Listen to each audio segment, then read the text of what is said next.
Gostaria de saudar a igreja na santa paz do Senhor Jesus Cristo, amém? Gostaria que os irmãos já deixassem aberto, por favor, no Evangelho de João, capítulo 14. Leremos então do versículo 20 até o versículo 24.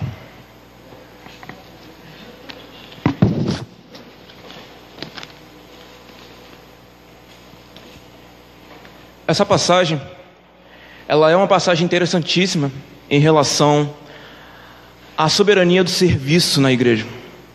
Ela traz para nós uma consciência de servo, estando nós à mesa do Senhor junto com nossos irmãos, não somente em fraternidade, mas também em igualdade, para trazer a nós e em nosso coração a devida dádiva do Espírito Santo em nossa alma.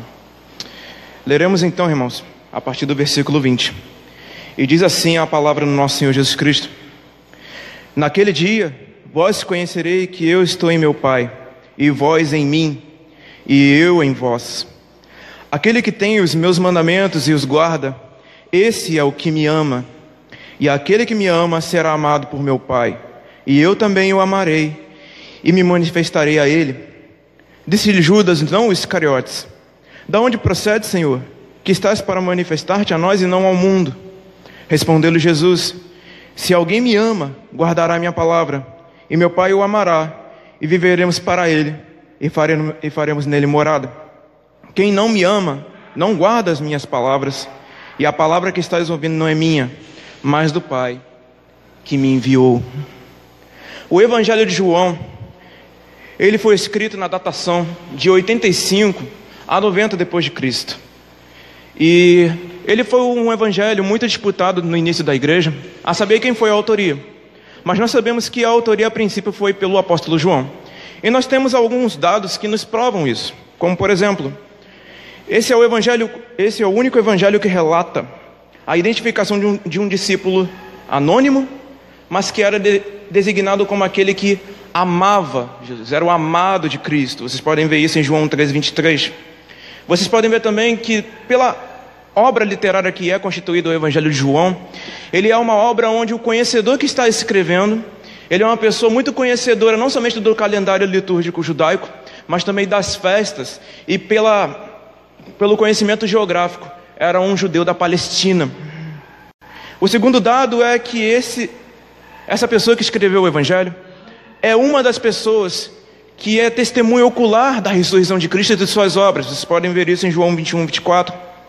E também existem alguns nomes dentro da tradição da igreja que apontam para que João fosse o autor deste evangelho.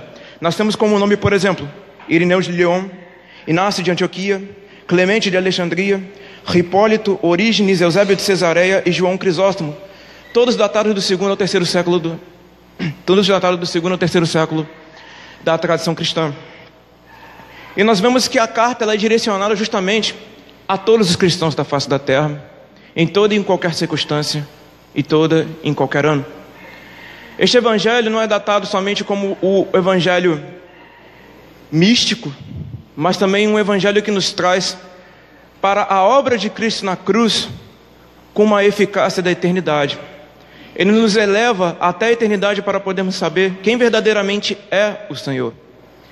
E então nós podemos ver, por exemplo, como reage ao contexto, aonde Jesus estava, com quem estava e onde estava.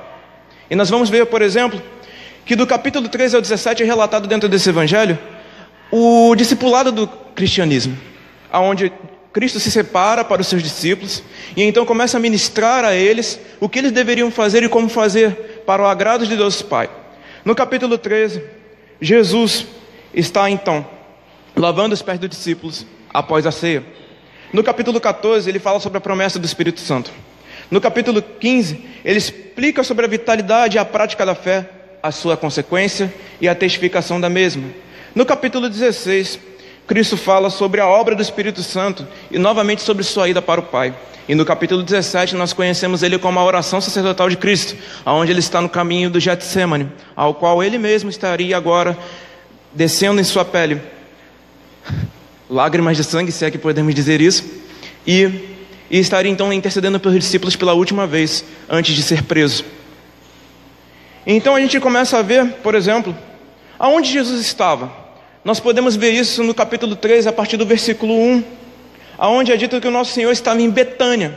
Betânia era uma cidade ao redor de Jerusalém, que ficava a 3 quilômetros ao leste, perto do Monte das Oliveiras. Era uma cidade, como segundo os arqueólogos dizem, bem pequena. Entretanto, havia muitos senhores na cidade. E então, vocês podem ver que Jesus ele se encontra num cenáculo. Mas o que seria então um cenáculo? Cenáculo seria então aquilo que podemos dizer das salas antigas aonde o Senhor da casa iria jantar. E é nesse posto onde Jesus vai fazer a ceia com os seus discípulos. Vocês podem ver, por exemplo, isso em Mateus 26:6, Marcos 14:3 e João 12:1, aonde vai apresentar Cristo estando no cenáculo junto com os seus discípulos. Do capítulo 13 em diante, vai apresentar Cristo de uma forma totalmente diferente do que é feito nos outros evangelhos, porque ali será datado o ambiente da ceia. E no evangelho de João, ele não trata da ceia, mas trata aquilo que é posterior à ceia, o que é o coração da ceia, o que Cristo está fazendo. O evangelho de João, ele é nada mais do que a representação do amor ágape. Ágape é o amor grego da transcendência do amor de Deus ao homem. Existem muitos amores do qual estamos familiarizados, como por exemplo o amor da família, o amor do seu companheiro, do seu amante, e também a relação do seu amor para com os seus amigos. Mas somente Cristo nos representa o amor do Pai, por meio dele. E então nós vamos ver, por exemplo, que existe um contraste entre a obra de Cristo sendo superior às nossas falhas, trazendo então consolo ao nosso coração, fazendo com que nós pudéssemos estar junto dele, apesar de tudo que passamos. Por exemplo, no capítulo 13, de 1 a 11, Cristo está lavando os pés dos discípulos, mas então ele fala com Judas, porque Pedro até então indaga: Senhor, não lava-me somente os pés, lava-me também a minha cabeça e todo o meu corpo. Mas Cristo diz: olha, para quem está limpo já é necessário que eu lave somente os pés, entretanto nem todos estão. E então ele fala com Judas, dizendo: vá fazer depressa o que tem que fazer. E Judas sai. Ou seja, Jesus, dentro do seu ministério, está superando até mesmo a nossa traição. Em João 13, 31, 35, Jesus explica sobre o ágape, sobre o amor do Pai, feito pela prática do seu ministério. E então Pedro acrescenta: Senhor, estarei contigo, tenha piedade de ti, para que você não precise fazer isso. Entretanto, Pedro apresentava uma falsa fé. Por que uma falsa fé? Porque a misericórdia dele estava apresentada para o que Cristo tinha que fazer? Não, era justamente ao contrário. A fé dele estava voltada para o que Cristo não tinha que fazer, que era não se sacrificar por nós. E portanto ele supera também a nossa falsa fé. Em João 14, do versículo 1 a 4, Cristo afirma o seu ministério celeste, a qual ele irá deixar os discípulos e então irá para o Pai. Entretanto, Tomé e Filipe, dois incrédulos, não enxergavam a plenitude do seu Senhor, porque diziam: Senhor, mostra-nos o Pai. E o Senhor indagava: ora, estou contigo há tanto tempo, Filipe. Como assim, mostra-nos o Pai? Quem vê a mim, vê ao Pai. Ou seja, eles próprios não conseguiam, mesmo sendo discípulos tão próximos, ver a plenitude do seu próprio Senhor, ver quem realmente era o Senhor que eles estavam adorando. E agora, no contexto, eu vou reler o versículo 19, que diz o seguinte: ainda por um pouco o mundo não me verá mais, vós porém me vereis, porque eu vivo, vós também vivereis. E ele garante a nós a sua vida, vivendo em nós para a sua glória. Mas a questão é: como assim vida? Quando entendemos vida dentro das escolas, nós entendemos um objeto animado. Vamos, por exemplo, um desenho. Um desenho não tem vida enquanto ele não é passado num telão.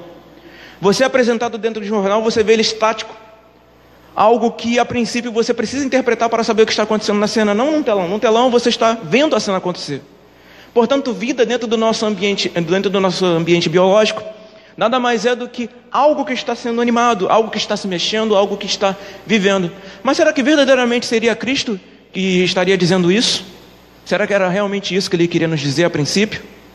Creio que não, porque vamos falar agora um pouco do que significa estar vivo em Cristo.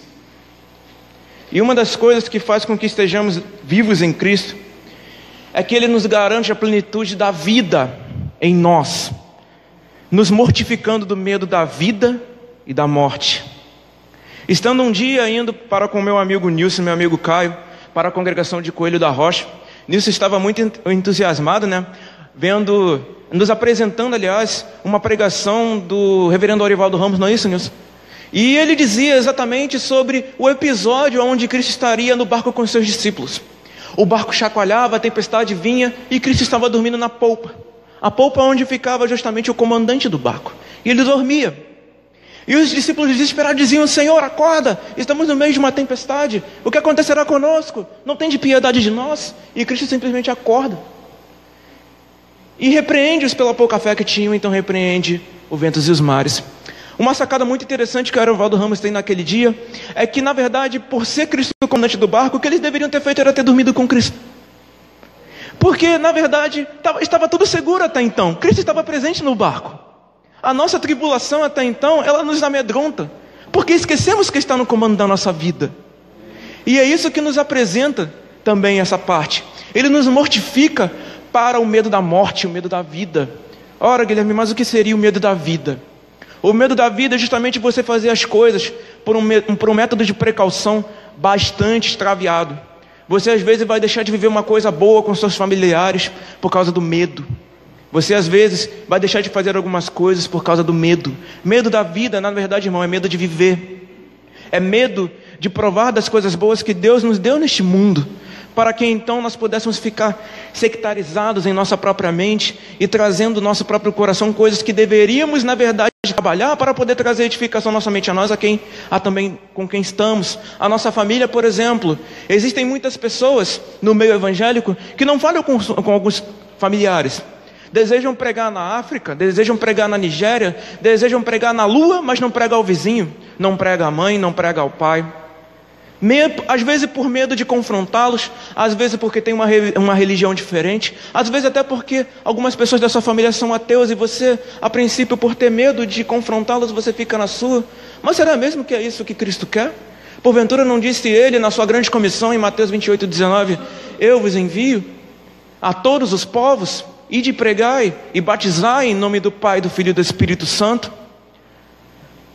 Por que ele disse isso? Porque é por meio da plenitude da vida em Cristo em que nós vivemos. Mesmo estando num mundo tão belo como o pastor ele disse, mesmo estando num maravilhoso dia de sol, com um ambiente agradável, com saúde, será que verdadeiramente estamos vivendo? Será que verdadeiramente estamos trazendo para Deus a glória que é devida? Bem, verdadeiramente viver sem medo da morte e sem medo da vida. O segundo ponto é que Ele vivendo em nós garante-nos o consolo em meio às trevas, de forma que sejamos plenamente felizes em meio à miséria. Apóstolo Paulo foi um grande perseguidor da igreja a princípio.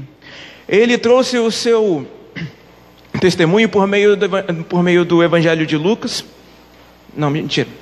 do livro de Atos dos Apóstolos, aonde é datado que Paulo, ele era um perseguidor da igreja.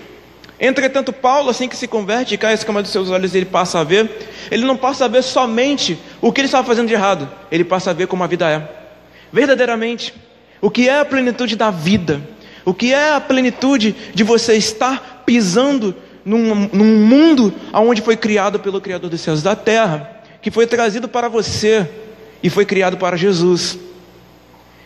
Apóstolo Paulo, a princípio, ele sempre esteve com medo da morte e da vida, porque ele então, ele fazia parte do principado romano, ele tinha cidadania romana, portanto, ele teria que ameaçar e matar e deixar em prisão tudo aquilo que era contra ao governo romano. E então, dentro do coração do apóstolo Paulo, a gente vê muitas coisas que a princípio tem em nós. Por exemplo, nós queremos tirar da nossa vida tudo aquilo que nos afasta a princípio de nós mesmos. Ah, mas como assim? Às vezes você está com uma pessoa e essa pessoa não é agradável a ti, às vezes não porque ela não é de Deus, mas às vezes porque ela afronta uma verdade na tua vida que você não quer aceitar. Isso acontece bastante conosco. Imagina você estar totalmente envolvido com algo e ter certeza daquilo, e de repente alguém vai jogar uma ducha de água fria na sua cabeça. Como diz o Guilherme de Carvalho, a sua cosmovisão é quebrada, a sua visão do mundo é destruída, você não sabe mais quem você é e para onde você vai. Você se torna um pirata da perna de pau. Você agora está andando mancando, mas não sabe para onde vai. É realmente complicado, mas é uma verdade que infelizmente nós temos que trazer para a nossa vida e que esteja de acordo com as Escrituras. E isso é datado pelo apóstolo Paulo. O apóstolo Paulo, ele falou em 1 Coríntios, e também em 1 Timóteo, e também em 2 Timóteo, que ele aprendeu a viver tanto na plenitude de algum tipo de riqueza, estando em comunhão com os irmãos, tanto também na miséria, sendo preso, sendo açoitado. Foi açoitado bastantes vezes, foi apedrejado, quase morreu em Jerusalém. E também teve que enfrentar um monte de filósofo grego que dizia que entendia de alguma coisa sobre a vida, o mundo em si. Mas na verdade a única coisa que o apóstolo Paulo tinha que falar é o seguinte: olha, vocês entendem de muitas coisas, mas não veem a vida com os olhos que elas devem ter, porque a vida não é vossa, a vida é de Deus. Portanto, que a vossa vida seja dedicada a Deus, assim como está em Romanos 12, versículo 1. E também, ele vivendo em nós, garante-nos o preenchimento do vazio do nosso coração, de forma que nunca mais precisamos mentir para nós mesmos. Isso por si só é fascinante. O ser humano, ele tem um vazio dentro do coração que nos traz a um desespero logo na nossa infância. Você, a princípio, por ter esse vazio dentro do seu coração, você quer ser aceito pelos seus coleguinhas, às vezes fazendo o que é de errado. Lendo as Confissões de Agostinho, o seu primeiro livro trata sobre a sua infância. E Agostinho fala exatamente sobre isso, de que, na verdade, ele não fazia as coisas porque gostava. Ele fazia as coisas porque ele queria ser aceito pela turma. Um episódio ele fala sobre que ele estava batendo perna na rua de madrugada. Ele e seus amigos foram até uma árvore que dava peras e eles tiraram todas as peras da árvore. Aí você pergunta: nossa, eles estavam com fome? Não é isso que Agostinho diz. Eles não estavam pegando as peras para comer, eles estavam pegando as peras para atacar nos porcos. Mas por que os porcos? Porque na época que Agostinho vivia, o porco ele era um meio de comércio. Você fazia que nem nós fazemos na roça, né? Você pega o porco, você engorda o porco, e então você abate o porco e você vende. Naquela época era a mesma coisa, o porco valia muita coisa. Então se você danificasse o porco, você estava danificando um ambiente privado, às vezes de um senhor, às vezes de alguém que está trabalhando somente com aquilo. E Agostinho diz que o prazer dele não era sobre que ele estava saindo com os amigos, não era a comunhão dos amigos, como nós graças a Deus temos, não era a comunhão de ele estar fazendo a princípio algo que era da felicidade dele. Não, ele falava ali: olha, eu não gostava disso não. Mas por que então eu fazia isso? Porque eu tinha prazer no pecado. Porque a princípio a única coisa que eu queria fazer era ser aceito por aquela gangue, que a princípio era uma gangue, só fazia besteira, e eu queria estar junto deles justamente para que eles me aceitassem. Nós encontramos isso na nossa infância. Quem aqui nunca chegou e fez uma balela para poder entrar em algum tipo de grupo?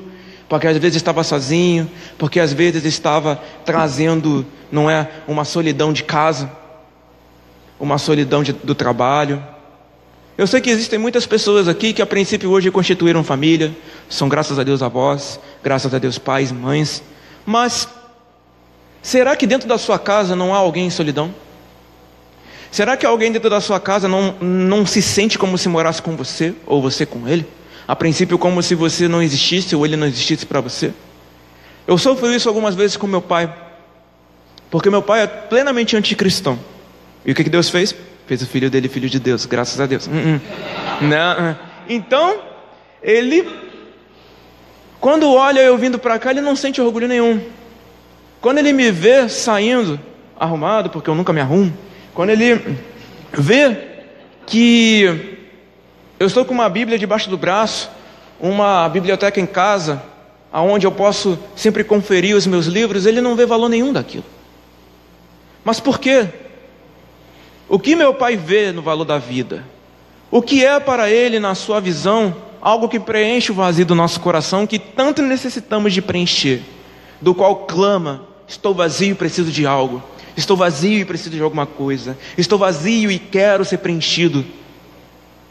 Quando não conhecemos Deus, a primeira coisa que fazemos é nos preencher com besteira, mesmo que ela seja a besteira mais ínfima possível. Por exemplo, se encher de vídeo da MTV. Você fica vendo o clipe o dia inteiro. Às vezes o clipe traz uma Lady Gaga da vida seminua. Ou então você está sendo trazido para o seu coração uma amizade que às vezes não é nem tão boa, mas é alguém engraçado, alguém que traz uma piada que faz com que você possa estar alegre a princípio, aonde você possa estar contente a princípio, aonde você possa estar preenchido a princípio, mas sempre no final, quando você deita seu travesseiro, quando você deita sua cabeça no seu travesseiro, você se pergunta: o que é que eu estou fazendo da minha vida? O que de fato sou eu? E para que eu nasci?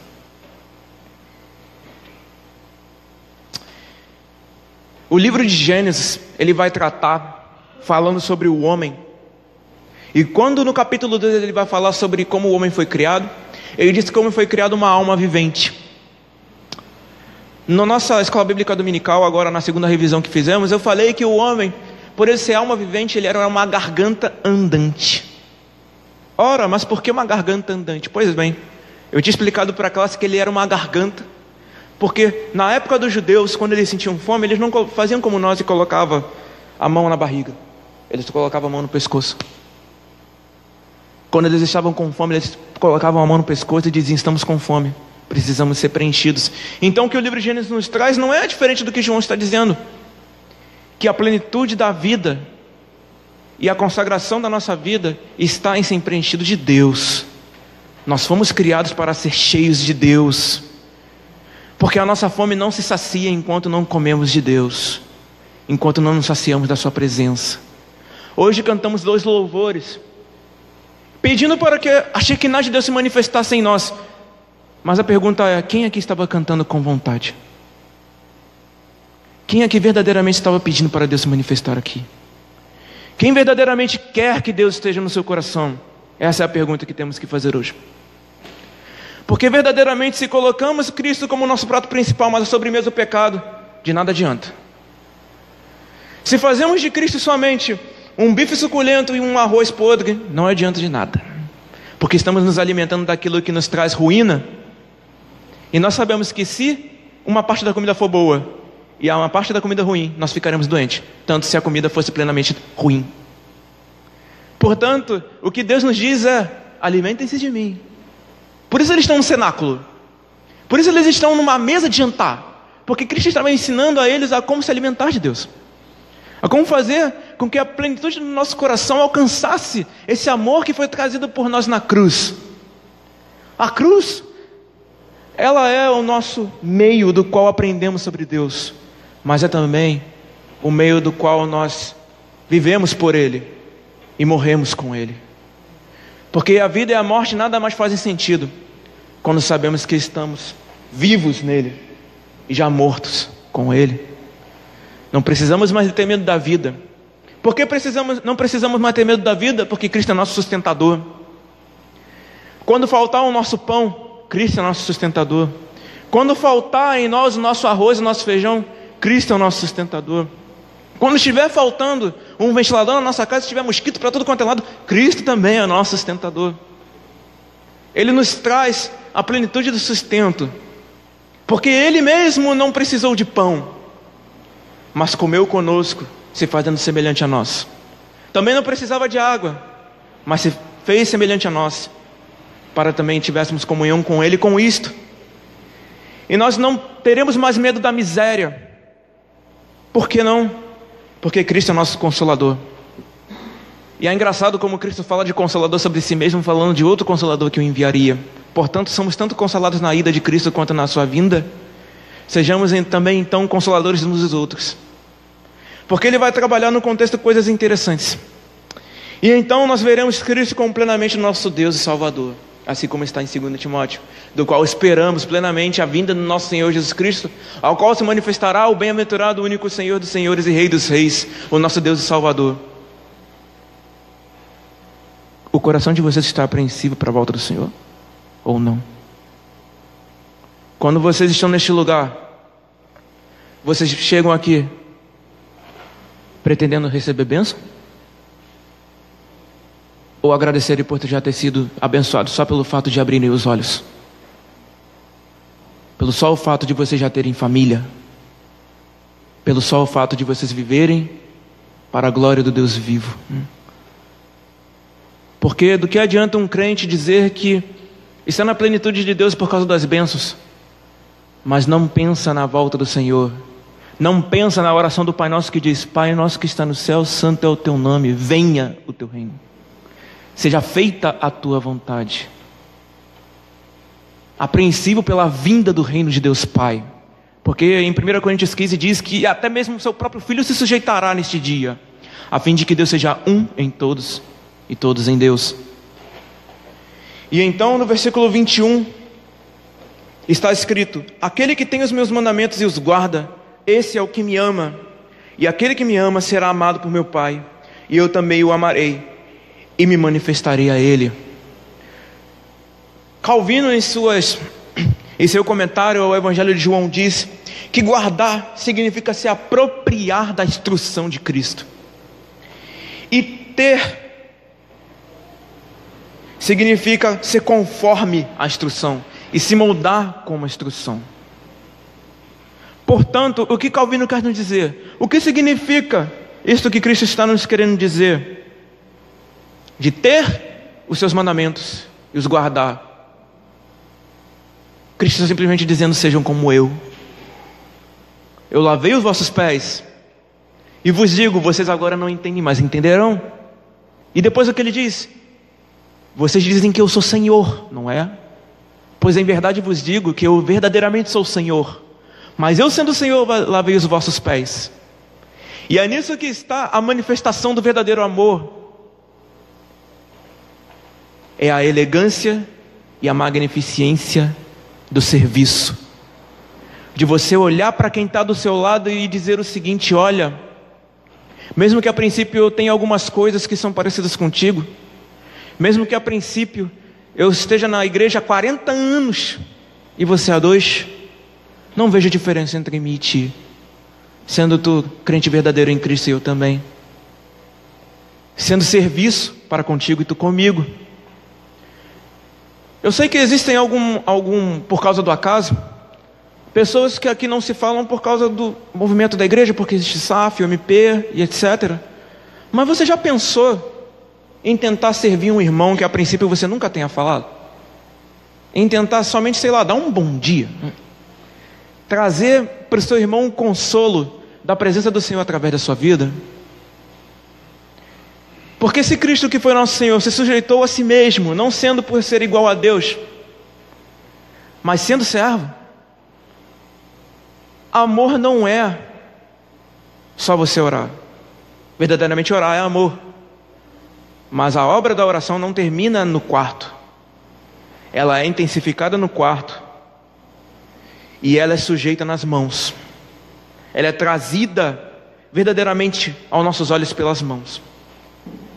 E depois, no versículo 22 diante diz: disse-lhe Judas, não Iscariotes: da onde procede, Senhor, que estás para me manifestar a nós e não ao mundo?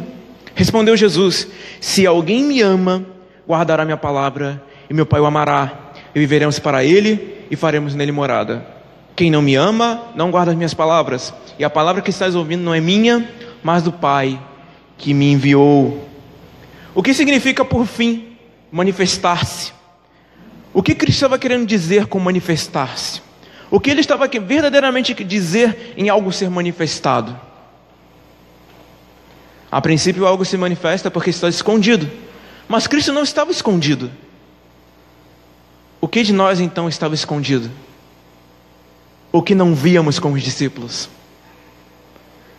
João Calvino vai dizer que a relação de manifestação é o tesouro de Cristo, porque Cristo está falando da obra do Espírito Santo.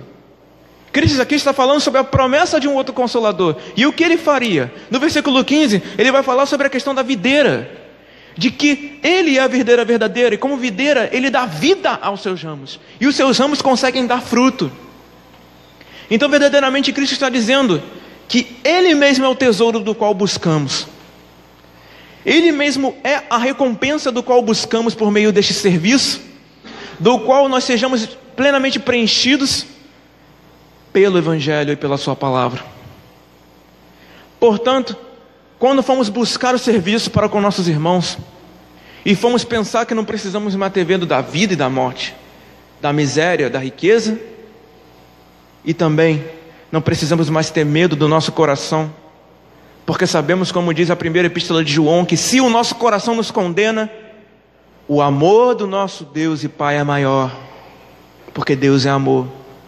Portanto, a concepção de amor não é uma concepção que o mundo dá, de chegar e ser só um colega.